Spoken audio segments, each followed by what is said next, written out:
নমস্কার বন্ধুরা, তোমাদের প্রত্যেককে স্বাগত। মূলত দেখো, এই চ্যানেলে যে বিষয়টা আমি তোমাদের সঙ্গে শেয়ার করতে চলেছি বা আলোচনা করতে চলেছি সেটা হচ্ছে নিট। গত সপ্তাহে যে নিট নিয়ে গোটা ভূভারত, মূলত স্পেসিফিক দিল্লিতে স্টুডেন্টরা যে কাণ্ডটা হলো, যে কোনো একটা গণতান্ত্রিক বা ডেমোক্রেটিক দেশের জন্যে, পদ্ধতির জন্যে সেটা কিন্তু খুবই দুঃখজনক, পাশাপাশি চ্যালেঞ্জজনক। কেন চ্যালেঞ্জ?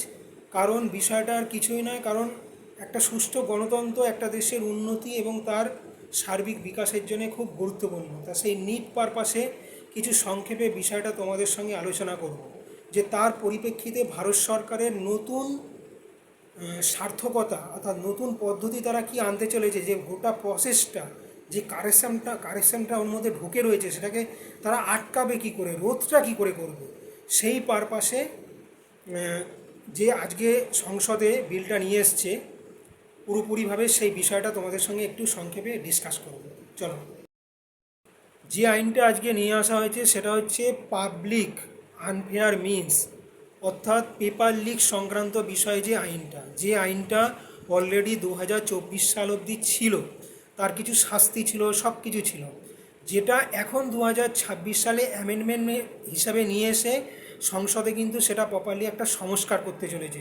যেটার ক্ষেত্রে আগে জাস্ট তোমার 3 বছরের বা 5 বছরের মধ্যে একটা জেল হতো, জরিমানা হতো, কেউ যদি এতে প্রপারলি ধরা পড়তো বা প্রমাণিত হতো, এবং সেখানে তাদের জরিমানা ছিল 10 লক্ষ টাকার আশেপাশে। সেই জরিমানাটা এখন বাড়িয়ে 50 লক্ষ করা হয়েছে, প্রপোজালটা সেটাই দেওয়া রয়েছে, এবং পাশাপাশি শাস্তিটা কিন্তু 10 বছরের আশেপাশে করা হয়েছে। সবচাইতে বড় কথা বন্ধুরা, এর মধ্যে একাধিক এক্সামকে কিন্তু এবার অলরেডি কি বলবো, ওর মধ্যে নিয়ে আসা হয়েছে। নিয়ে আসার কারণ রয়েছে, কারণ শত চেষ্টা করেও কিন্তু সরকার এই জিনিসটাকে কিছুতে রোধ করতে পারছে না, আটকাতে পারছে না। অর্থাৎ যত কঠোর আইনই হোক না কেন, কোনো না কোনোভাবে যারা এই কর্মগুলো করছে, দুষ্কর্ম সোজা কথায় বলবো, তারা কিন্তু একটা না একটা গলি বেয়ে বেরিয়ে যাচ্ছে, ফাঁক তারা পেয়েই যাচ্ছে। ফলে এইগুলো সংশোধন ছাড়া কিন্তু সরকারের কাছে উপায় নেই। তাহলে মূলত আমরা এতে কোন কোন ধারা যুক্ত করলো সেটা আলোচনা করব। পাশাপাশি আমরা এটা দেখব যে কোন কোন পরীক্ষাগুলো এর মধ্যে আসছে, এবং এতে অন্যায় কাজগুলো করবার পর কেউ যদি ধরা পড়ে তার কি কি শাস্তি হতে চলেছে, এই বিষয়টা পরিষ্কার একটা তোমাদেরকে ধারণা দেওয়ার চেষ্টা করছি। তোমরা কিন্তু সঙ্গে থাকো।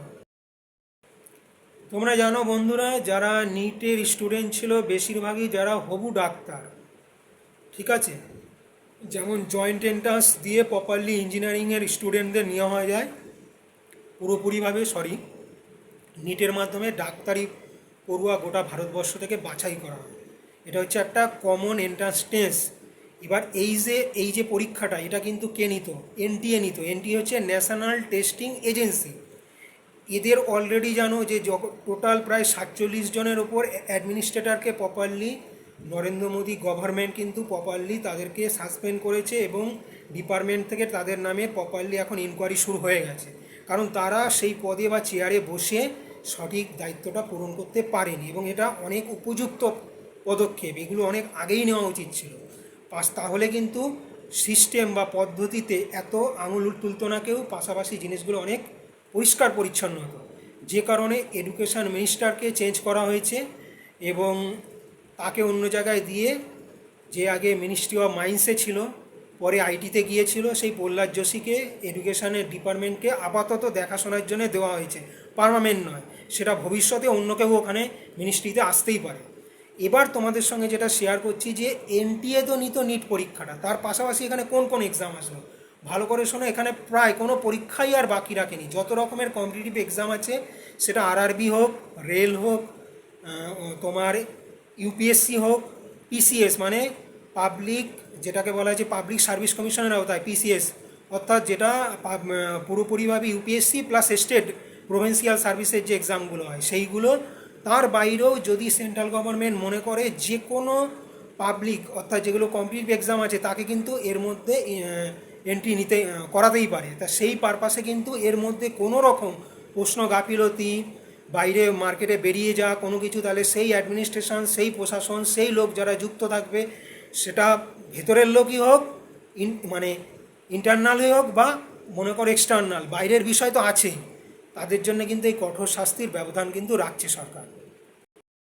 হ্যাঁ, তাহলে এখানে কোন কোন অপরাধগুলো যুক্ত করছে সরকার? মূলত দেখো কি কি রয়েছে। প্রশ্নপত্র ফাঁস করা, কেনা, বিক্রি করা, অ্যান্সার কি আনঅথরাইজড করা, হ্যাকিং করা, পাশাপাশি হচ্ছে কম্পিউটার নেটওয়ার্ক টেম্পার করা, এবং কি রয়েছে তার মধ্যে OMR sheet tamper, fake admit card, website নকল বানালো, এই ধরনের মাল্টিপারপাস প্রায় 15টার ওপর অপরাধকে কিন্তু এর মধ্যে বন্ধুরা যুক্ত করেছে সরকার অলরেডি। শাস্তি সেখানে কি আছে? সরকার মূলত শাস্তিটাকে 3টে গ্রুপে ভাগ করে দিয়েছে 2024 ভার্সেস 2026 অ্যামেন্ডমেন্ট অ্যাক্টে। 2024-এ অলরেডি আইনটা ছিল, আইনটা থাকাকালেও এই নিটের মতো ঘটনা ঘটে গেছে এবং আরও অনেক কিছু ঘটেছে, একটা বিষয়ের সঙ্গে অন্যটা অলরেডি জড়িয়ে যাচ্ছে। কিন্তু তার বাইরেও এই 26-এর অ্যামেন্ডমেন্ট আইনকে অনেক কঠোর এবং কঠিন করা রয়েছে। এবার সেটা দেখা আইন হিসাবে প্রযোজ্য হওয়ার পর শেষ পর্যন্ত এই এত বড় কারেকশানকে সেটা তারা সরকারের এত বড় আইনের পরও সেটা তারা আটকাতে পারলো কি না, সিস্টেম বা প্রসেস বা সেই মতো চারপাশের যারা দুষ্টচক্র বা কালপিট তারা এই সিস্টেমের বাইরে বেরোলো কি না, এটাই বড় কথা। কি কি রয়েছে?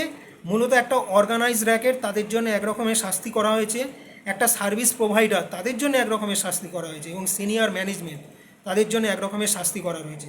তোমরা এরপরে যখন সেটা আইন হিসাবে আসবে ডিটেলসে আরও অনেক তথ্য পেয়ে যাবে। কিন্তু মূল বিষয় কি, যে 2024-এর মূল আইনটাতে যেটা ছিল 3 থেকে 5 বছরের জেল, 10 লাখ টাকা জরিমানা, সেটা এখন 50 লক্ষ থেকে 1 কোটি টাকা অবধি জরিমানা, এবং পুরোপুরি জেলটা 10 বছরের ওপরে চলে যাচ্ছে। ঠিক আছে, সেই জেলটা অতিরিক্ত হিসাবে সরকার যেটা করতে পারে কি, প্রুফ প্রমাণিত হলে তোমার টোটাল সম্পত্তি কিন্তু পুরোপুরি নিয়ে নিতে পারে, প্রপারলি সেটা বিক্রি করে এর ক্ষতিপূরণ কিন্তু আদায় করতে পারে। এই ধরনের একটা প্রসেস তারা করছে। নতুন যোগ হচ্ছে মূলত দেখো গোটা 2-3টে বিষয়কে তারা যোগ করেছে। একটা স্পেশাল টাস্কফোর্স গঠন করছে, অর্থাৎ এসটিএফ গঠন করা হবে, তার মাধ্যমে তদন্ত হবে। তদন্তের একটা সময়সীমা থাকবে, অর্থাৎ তুমি অঢেল টাইমের জন্য সেটা ঝুলিয়ে রাখতে পারো না। এরা সর্বোচ্চ যেটা করেছে যে 3 মাসের মধ্যে এগুলোকে প্রপারলি পরিষ্কার করে দিতে হবে, কারণ এই ধরনের আইন কিন্তু আমাদের দেশে এর আগেও বহুত করা রয়েছে। আমি যখন ভিডিওটা বানাচ্ছি, আমার মতো আরও অনেক ব্লগার এই ধরনের ভিডিও বানাচ্ছে, তারাও জানে যে এই ধরনের আইন আমাদের দেশে অনেক আগে ছিল, কিন্তু আইনটাকে সঠিকভাবে ব্যবহার হতে দেয়নি, কারণ সিস্টেমের একটা পার্ট তাতে যুক্ত ছিল। বারবার আমি আমার অন্য ভিডিওগুলোতেও বলেছি। তা সেই জন্যে এইটা যাতে পেন্ড না থাকে, ঝুলে না থাকে, খুব তাড়াতাড়ি কিন্তু প্রপারলি অ্যাক্সেস করে দেওয়া, যাতে সমাধান একটা বেরিয়ে আসে। অপরাধের মূল 3টে ধারার বিষয়টা হচ্ছে এখানে কিন্তু নন বেলেবেল, অর্থাৎ কোনো রকম বেল তুমি পাচ্ছ না, নন কম্পাউন্ডেবল এবং পঞ্জিবেল, অর্থাৎ কি এই অপরাধগুলো পুরোপুরি এক একটা ধরা হবে দেশবিরোধী বা দেশের স্বার্থ বিরোধী, একটা সোসাইটি একটা সমাজকে নষ্টকারী অভিঘাত, সেই হিসাবেই কিন্তু এটাকে ধরা হচ্ছে। তোমরা ভিডিওটা দেখো, লাইক করো, চ্যানেলটা সাবস্ক্রাইব করো এবং নিজস্ব মতামত জানাও, কারণ এই নিট সংক্রান্ত একটা বিষয় নিয়ে যেভাবে গোটা দেশে একটা বিশাল বড় যাকে বলে কুরুক্ষেত্রর পরিবেশ তৈরি হয়েছিল, সেটা কিন্তু কখনোই একটা সুস্থ গণতান্ত্রিক দেশে কোনো সাধারণ যারা নাগরিক একটা ভোট দিয়ে সরকারকে নিয়ে এসছে তারা কখনোই সেটা চাইবে না, কারণ একটা শান্তিপূর্ণ পরিবেশ তাতে অশান্তিপূর্ণ হয়ে উঠতে পারে। সবচাইতে বড় কথা, আমাদের চারপাশটা কিন্তু এখন পুরোপুরি একটা আগ্নেয় বলয়ের মধ্যে কিন্তু অলরেডি হয়ে আছে, ফলে এই জিনিসগুলোকে খুব সুস্থভাবে কন্ট্রোল করা খুব গুরুত্বপূর্ণ। Tata, bye bye.